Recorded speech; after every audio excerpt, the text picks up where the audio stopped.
যুক্তরাষ্ট্র যুদ্ধবিরতিতে যেভাবে ইরানের যুদ্ধে জয় হলো, বিস্তারিত থাকছে প্রতিবেদনে। পরবর্তী ভিডিওর জন্য চ্যানেলটি এখনই সাবস্ক্রাইব করুন। মার্কিন প্রেসিডেন্ট ডোনাল্ড ট্রাম্প ইরানের সঙ্গে যুদ্ধবিরতির মেয়াদ বাড়িয়ে দিয়েছেন।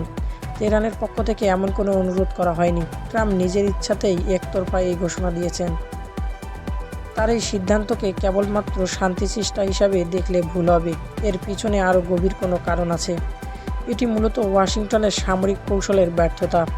ইরানকে ভয় দেখিয়ে বশ করা যাচ্ছে না, ফলে ইরানের ওপর শক্তি খাটানো যুক্তরাষ্ট্রের জন্য এখন কঠিন হয়ে পড়েছে। ট্রাম্পের এই ঘোষণা আসলে যুক্তরাষ্ট্রের সেই অসহায়ত্বের ফুটিয়ে তুলেছে। এই যুদ্ধবিরতির মাধ্যমে হোয়াইট হাউস আসলে নিজের দুর্বলতা প্রকাশ করেছে। তা বুঝে গেছে যে এখন আর গায়ের জোর দিয়ে সব শর্ত চাপিয়ে দেওয়া সম্ভব নয়। এটি এক ধরনের কৌশলগত পিছুটান। যুদ্ধের বিভিন্ন দিক যাচাই করে যুক্তরাষ্ট্র দেখেছে এই যুদ্ধে তাদের জেতার সম্ভাবনা খুব কম। ইরানের পাল্টা হামলা চালানোর দারুণ সক্ষমতা রয়েছে। তারা নিজেদের দেশের সম্পদ কিভাবে রক্ষা করতে হবে তারা সেটা ভালোভাবেই জানে। পাশাপাশি ইরানের সঙ্গে থাকা আঞ্চলিক মিত্রদের শক্তিও অনেক ভয়ঙ্কর। এই লড়াইয়ে চালিয়ে যাওয়ার খরচ অনেক বেড়ে গেছে।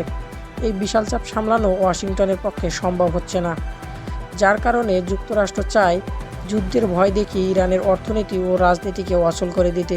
কিন্তু এই কৌশলের এখন একটি সীমা আছে, কারণ এই পরিস্থিতিতে আগের মতো নেই। বিশ্বের জ্বালানি সরবরাহে ইরানের সরাসরি প্রভাব খাটানোর সক্ষমতা আছে।